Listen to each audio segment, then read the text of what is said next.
Hello everyone, स्वागत है आप सभी का स्टडी वेदांग में। फ्रेंड्स, आज हम चर्चा करेंगे डेली रोज करंट अफेयर्स में 2 अगस्त के करंट अफेयर्स की। आज का करंट अफेयर्स काफी महत्वपूर्ण है। आज करंट अफेयर्स में काफी फेरबदल हुआ है, काफी उतार चढ़ाव देखे गए हैं और इसके साथ ही हम यहाँ पर एक स्पेशल जो है आपके लिए लेकर आए हैं, जिसमें हम चर्चा करेंगे जो 2026 के महत्वपूर्ण दिवस हैं और उनकी थीम है, उनके बारे में भी चर्चा करेंगे और इसी तरह से जितनी महत्वपूर्ण करंट अफेयर्स है आज की उसको भी देखेंगे।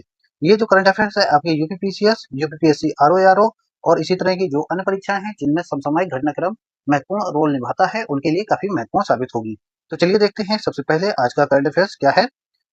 1 अगस्त को विश्व फेफड़ा दिवस यानी कि वर्ल्ड लंग्स डे जो है मनाया जाता है। इसका उद्देश्य क्या है? फेफड़ों के कैंसर के प्रति जागरूकता फैलाना और समय पर जांच एवं उपचार को प्रोत्साहित करना, धूम्रपान एवं अन्य जोखिम कारकों के प्रति जो है लोगों को जागरूक करना इसके प्रमुख उद्देश्य हैं।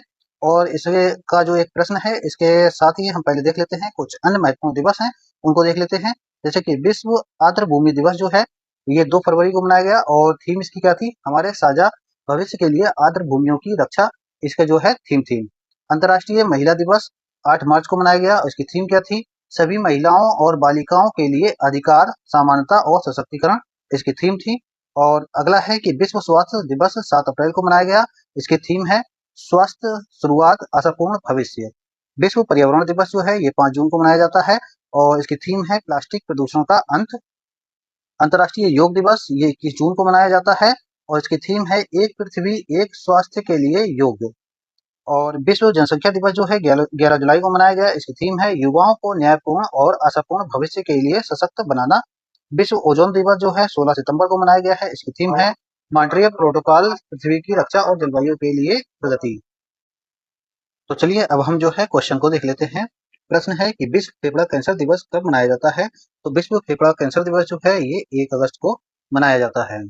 कब मनाया जाता है? 1 अगस्त को मनाया जाता है। चलिए अगली न्यूज देखते हैं। अगली न्यूज है कि पीएम किसान योजना का विस्तार जो है किया गया है और ये विस्तार किया गया है 5 वर्ष के लिए। 5 वर्ष के लिए बढ़ा दिया गया है, यानी कि 2026-27 से 2030-31 तक के लिए इसको बढ़ा दिया गया है। इसका अगर हम कुल परिव्यय देखें तो कितना खर्च किया जाएगा? 3.1 लाख करोड़ जो है इस पर खर्च किया जाएगा और जो पात्र किसान हैं उनको 6,000 रुपए जो है प्रति वर्ष दिया जाएगा डायरेक्ट बेनिफिट ट्रांसफर के माध्यम से। और ये योजना कब प्रारंभ हुई थी? 24 फरवरी 2019 को। काफी महत्वपूर्ण डेट है, आप इसको याद रखिए, काफी चर्चा में रही है ये योजना। किस मंत्रालय के अंतर्गत आती है? कृषि एवं किसान कल्याण मंत्रालय के अंतर्गत। चलिए प्रश्न देखते हैं। प्रश्न है कि पीएम किसान योजना को कितने वर्षों के लिए बढ़ाया गया है? तो ये बढ़ाया गया है 5 वर्षों के लिए।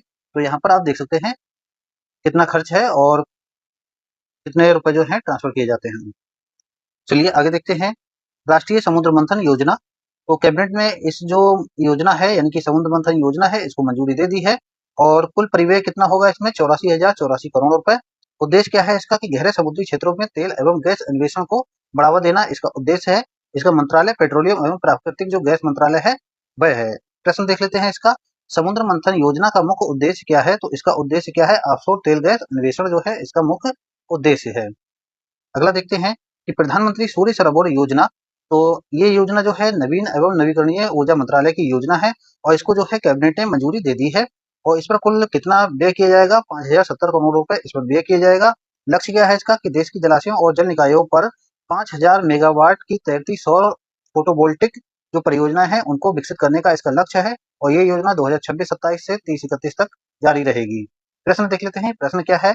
पीएमएसएसवाई के तहत कितनी फ्लोटिंग सोलर क्षमता जो है उसका लक्ष्य रखा गया है? तो उसका लक्ष्य कितना रखा गया है?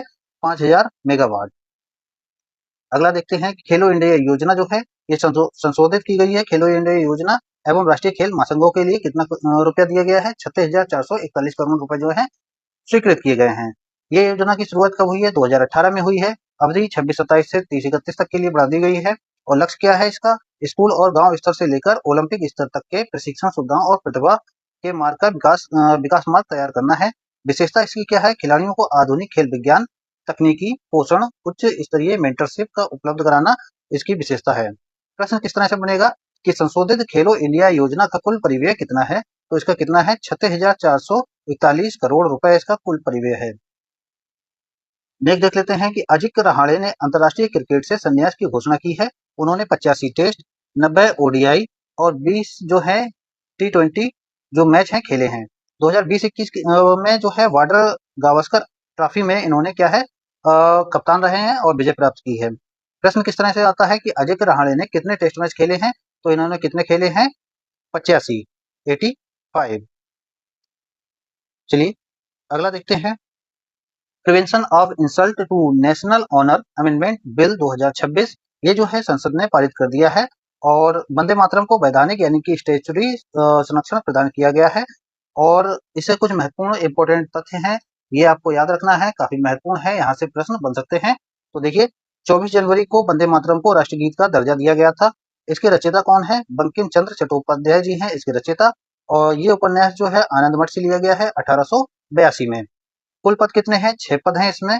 और प्रथम गायन इसका कहाँ हुआ था? 1896 में भारतीय राष्ट्रीय कांग्रेस के अधिवेशन में किसने गाया था? गुरु रविंद्रनाथ टैगोर जी ने इसको गाया था। प्रश्न से देख लेते हैं। संशोधन विधेयक 2026 द्वारा किसे कानूनी संरक्षण दिया गया है? तो ये दिया गया है वंदे मातरम को। सतत विकास रिपोर्ट एसडीजी इंडेक्स 2026 काफी महत्वपूर्ण रिपोर्ट है, यहाँ से प्रश्न देखने को मिल सकता है और अक्सर परीक्षाओं में पूछा गया है। भारत ने 167 देशों में 94वां स्थान प्राप्त किया है और स्कोर अगर हम बात करें भारत की तो 68.3 बटे 100 रहा है। और वर्ष 2025 में भारत जो है कितने स्थान पर था? 99 यानी कि 99 स्थान पर था और कितना है? 94 स्थान पर है। और अभी तक जो है ये भारत का जो है सबसे अधिक या सर्वोच्च रैंकिंग है और सर्वश्रेष्ठ प्रदर्शन रहा है। जारीकर्ता कौन है? संयुक्त राष्ट्र सतत विकास समाधान नेटवर्क जो है ये रिपोर्ट को जारी करती है। और इसका लक्ष्य या उद्देश्य की बात कहें तो ये जो सूचकांक है 17 सतत विकास लक्ष्यों एसडीजीज और उनके 2030 एजेंडा की प्राप्ति की दिशा में देशों के प्रदर्शन को मापने का कार्य करता है। शीर्ष देश की बात करें तो शीर्ष देश हैं फिनलैंड पहले नंबर पे है इसमें, स्वीडन जो है सेकेंड नंबर पर है और डेनमार्क जो है थर्ड नंबर पर है, तीसरे नंबर पर डेनमार्क है। भारत की रैंक कितनी है? भारत की रैंक 94 है और 2025 में कितनी थी? 99। ये दोनों पॉइंट याद रखने हैं और एक ये भी याद रखना है कि ये रिपोर्ट कौन जारी करता है? तो संयुक्त राष्ट्र सतत विकास समाधान नेटवर्क जो है इस रिपोर्ट को जारी करता है। प्रश्न देख लेते हैं। एसडीजी इंडेक्स 2026 में भारत की रैंक क्या है? तो भारत की रैंक क्या है? ये है 94, 94। और 2025 में कितनी थी? 2025 में थी 99। देखिए 2025 में 99 थी। चलिए अगली देख लेते हैं कि भारत ने भूटान के लिए 4000 करोड़ रुपए की लाइन ऑफ क्रेडिट की घोषणा की है। तो भारत ने जो है लाइन ऑफ क्रेडिट की घोषणा की है 4000 करोड़ रुपए की। राजधानी अगर हम पूछें भूटान की क्या है? थिम्फू है। मुद्रा न्यूगुट्रम है और प्रधानमंत्री शेरिंग तोबगे हैं यहाँ के। और राष्ट्राध्यक्ष राजाध्यक्ष वहाँ के राजा जो होते हैं वह हैं जिग्मे खेसर नामगेल वांगचुक। और अगर भूटान के कुछ और तथ्य देख लेते हैं उससे संबंधित, तो भूटान से जो है भारत के 4 राज्य जो हैं सीमा लगाते हैं, सीमा साझा करते हैं। कौन-कौन से हैं? एक बार देख लेते हैं। असम, अरुणाचल प्रदेश, पश्चिम बंगाल और सिक्किम। ये जो 4 राज्य हैं ये सीमा साझा करते हैं किससे? भूटान से। भारत और भूटान के बीच कुल सीमा की कितनी लंबाई है? ये है 699 किलोमीटर। प्रश्न देख लेते हैं कि भारत ने 4000 करोड़ रुपए की लाइन ऑफ क्रेडिट की किस देश के लिए घोषित की है? तो ये की है भूटान के लिए। चलिए अगली देख लेते हैं खबर कि geological survey of India ZSI ने भारत की तितलियों एवं पतंगों की आधिकारिक एवं विस्तृत कैटलॉग जारी की है। अगर हम बात करें तो जियोलॉजिकल सर्वे ऑफ इंडिया की स्थापना कब हुई है? ये हुई है 1916 में और इसका मुख्यालय कहाँ है? कोलकाता में। इसका मुख्यालय कोलकाता में है। तो प्रश्न देख लेते हैं। प्रश्न है भारत में लेपिडोप्टेरा की आधिकारिक कैटलॉग किस संस्था ने जारी की है? तो ये किसने की है? जियोलॉजिकल सर्वे ऑफ इंडिया ने। जियोलॉजिकल सर्वे ऑफ इंडिया ने।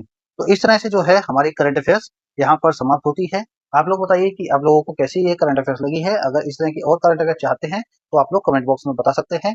मंथली चाहते हैं या फिर वीकली चाहते हैं ये भी आप बता सकते हैं। साथ ही अगर ये अच्छी लगती है आपको वीडियो तो लाइक कीजिए, चैनल को सब्सक्राइब कर लीजिए।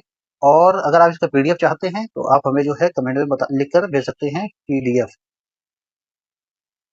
चलिए तो फिर आगे कल मिलते हैं। Thank you.